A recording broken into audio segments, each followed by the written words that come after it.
Right, Jeremiah 10, God is indeed great. And let's call this chapter Not Like These, a play on the phrase not like us, the title of a recent song in which one rapper accused another rapper of being not like us. Essentially, what the culture now calls a culture vulture, a person who makes money off of a culture they really don't love.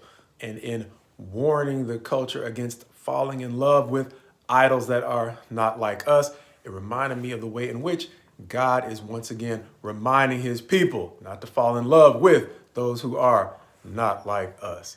In this chapter, where he begins in verse 1, warning his people not to learn the way of the nations or be dismayed at the signs that impress them. Why? Because they're not like us. I'll get there. It doesn't say that yet. But he is saying in verse 3, for the customs of the people are vanity, at which point he is going to say their idols have to be carried, meaning they depend upon you for their success, at which point verses roughly 6 through 16 are going to set up a contrast between God and the idols, where verse 6 will start, there is none like God who should genuinely be feared. Why? We'll see. But first of all, in verse 8, it'll contrast God to the idols whose instruction actually produces foolishness in his followers, similar to what we've seen in Psalms 115 and 135, saying that those who create idols or follow them become like them, barely able to reason above the level of stone and wood, the things of which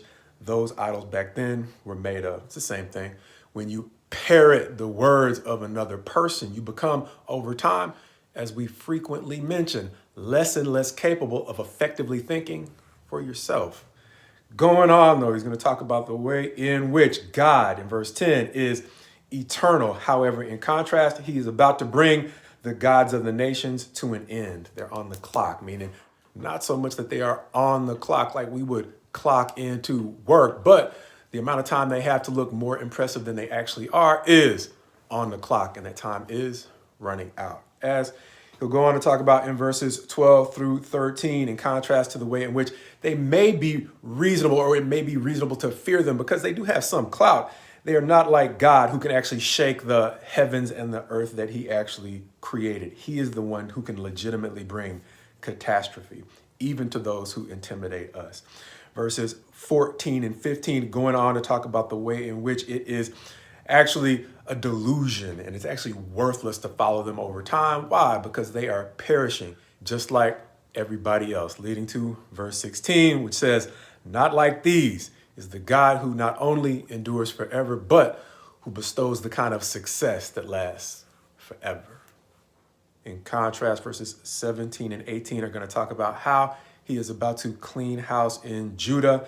Verses 19 through 21 going on to seemingly describe the response from its inhabitants, starting out, woe is me because of my hurt, as he goes on in verse 21 to talk about the ways in which the shepherds of Judah have not prospered and the flock has been scattered. Verse 22 going on to say, as we have seen in previous chapters leading up to this point, the way in which Judah is about to become a desolation. Pausing in verses 23 and 24 for Jeremiah to seemingly reflect on how he wants God to correct him, not according to any double standard, but in justice and presumably with gentleness, so that he is not swept away with the pending destruction. The entire chapter ending up in verse 25, reminding us kind of in verse 22, just as he has brought cleansing in the form of destruction to Judah, how his wrath is now going to turn to the nations in general. The verses that stood out to me in this chapter were 1, verse 16, our title verse.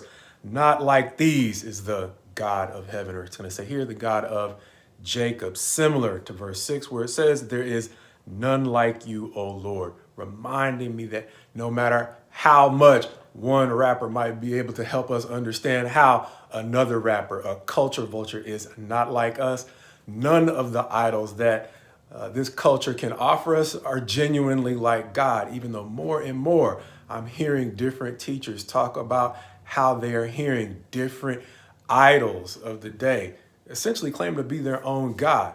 And the irony is that one of those celebrities that had recently claimed to be his own God when he stumbled into the wrong neighborhood in the wrong city and got pressed by the local gang, he folded up just like any other man. And we've seen it happen over and over again. Celebrities who claim to be God or a God, when put in the wrong situation or pressed hard enough, fold up just like any other person.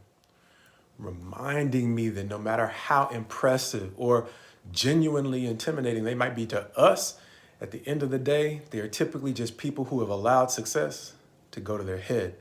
People who far too often have simply become role models for others whose lesser success has likewise simply gone to their head.